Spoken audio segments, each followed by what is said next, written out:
These policies are dangerous. The policies that I disagree with Ilhan Omar are dangerous, and her policies attack our allies and support terrorists. Why don't you have an idea? Won't be backing down. Congresswoman, I have an idea. Yes. Why don't you challenge her to a debate? I would love a debate. I would love regular order in the people's house. We'll do it on this show. We'll do it on this show. Right here on the show. Now, I will that would be step aside. absolutely fantastic. Yeah, I will step aside. Because these are, yes. These policies are dangerous, and Lauren Boebert made that crystal clear. When Ilhan Omar accused her of fueling hate, Boebert didn't flinch. She fired back, exposing the truth that Omar's policies don't just divide, they endanger. From attacking America's allies to defending radicals, Boebert called it out for what it is, a betrayal of the very values this nation stands on. What started as a political spat quickly turned into a defining moment about courage, conviction, and the cost of speaking truth in Washington. Face! I looked to my left, and there she is, Ilhan Omar. Oops. And I said, well, she doesn't have a backpack. We should be fine. All right, the emergence of that video, which seemed to be a joke, albeit maybe an insensitive one, predictably sent the media into total meltdown mode. Boebert, who proudly displayed her ignorance and bigotry track record of making vile and incendiary comments. The normalization of Islamophobia by the Republican Party has been going on for 20 years. It's a garbage comment from a garbage politician. This sort of rhetoric contributes to the threats against her. She can be censured. I think that she should be stripped of her committees. They always want to cancel people. Congresswoman Boebert called to apologize to Congressman Omar yesterday, but the call went off the rails. Omar said in a statement, Congressman Boebert refused to publicly acknowledge her hurtful and dangerous comments. She instead doubled down on her rhetoric, and I decided to end the unproductive... Backlash came fast. The media erupted, twisting a single offhand joke into national outrage. Pundits demanded apologies. Activists called for Boebert's censure. But let's be honest, this was never about a comment in an elevator. It was about silencing a conservative woman who refused to bow to political correctness, while the left cried, hate speech. Boebert saw through the act. This was about control, not compassion. And she wasn't about to kneel before... Call. Colorado Congresswoman Lauren Boebert joins me now exclusively. Congresswoman, other than the part about her hanging up on you, is any part of what she said there true? Look, Laura, I called to speak with her directly about me reflecting on my comments about her. I had made a public statement, but she didn't want to hear what I had to say. In her press release, really was like it was drafted before the phone call even had took place. Omar and the left don't want an apology. They want public humiliation. They want to cancel me, but that's not going to happen. Laura, I want to say this to you and the millions of Americans who watch this show. I will not be canceled. We all know why CNN and the left want to focus on these distractions. It's because they have no winning issues to talk about. Democrats can't talk about skyrocketing inflation or the invasion at our southern border. They can't talk about the Americans still stranded in Afghanistan. They can't talk about the supply chain shortages, workforce shortages. When Boebert reached out to Omar personally, hoping to clear the air, Omar hung up. She didn't want dialogue. She wanted a headline. Her statement was already written before the call even began. Because of the left, outrage isn't reaction. It's a strategy.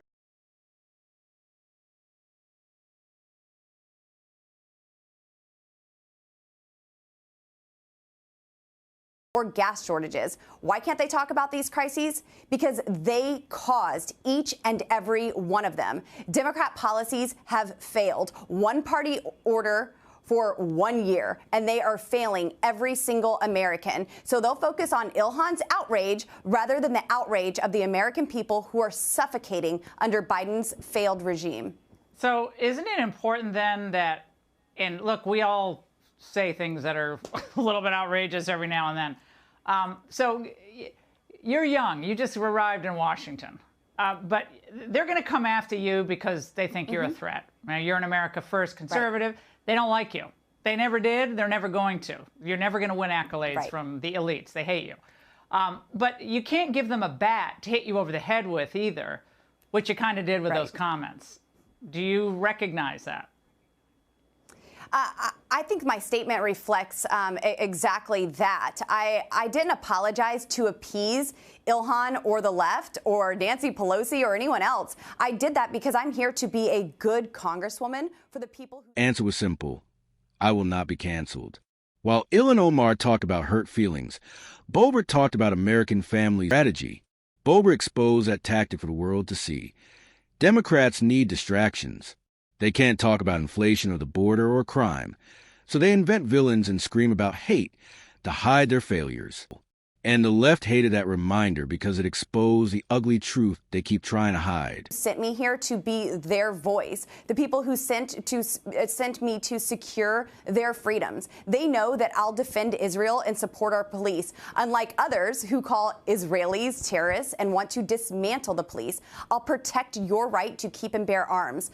Unlike Ilhan Omar, who supports the government coming to your door and confiscating your guns. I believe that life is the most precious gift from God, and others like Ilhan have voted for abortion up to and even after a child is born. I support law and order, and Ilhan supports ending cash bail and putting more hardened criminals on the street, like the psycho who ran over children in Waukesha, Wisconsin.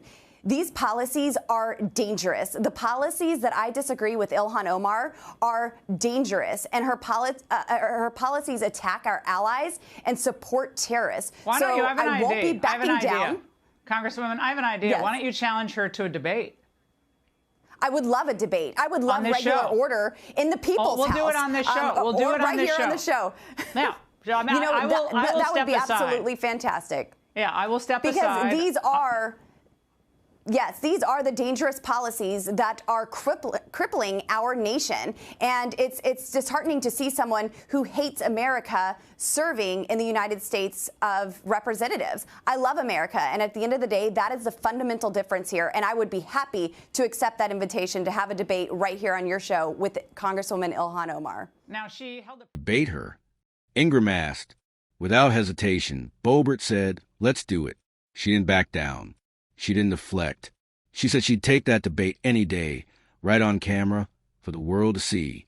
That's what courage looks like. Facing your opponent, not running to the press with rehearsed outrage. Boebert was ready to talk policy, of course. while Omar was busy playing the victim. We cannot pretend that this hate speech from leading politicians doesn't have real consequences. The truth is that anti-Muslim hate is on the rise both here at home and around the world. Congresswoman Boebert, she was elected to Congress. And your response to this, are you anti-Muslim?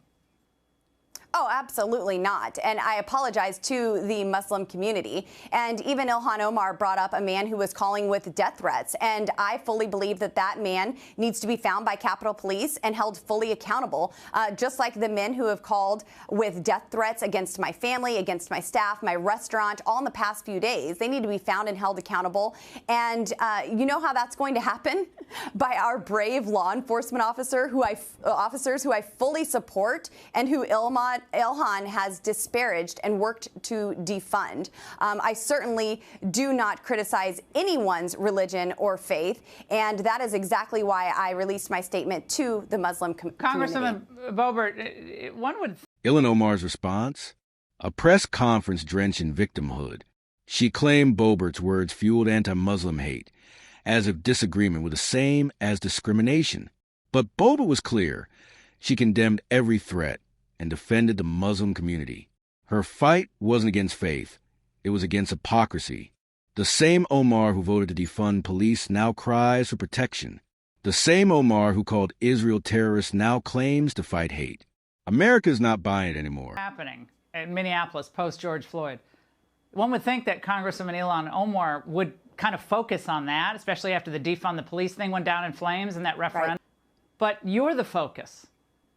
You're the focus of Ilhan Omar. Right, that's because convenient. her policies are failed. And even Minnesota is seeing that. And that's why we're seeing the defund the police movement go away, because we do need our law enforcement officers. Right. We deeply support them. In flames. And gone down in flames. Absolutely. Congresswoman Boebert, we got to run, but we appreciate your clearing things up and coming on the show. Let's not forget what's really at stake.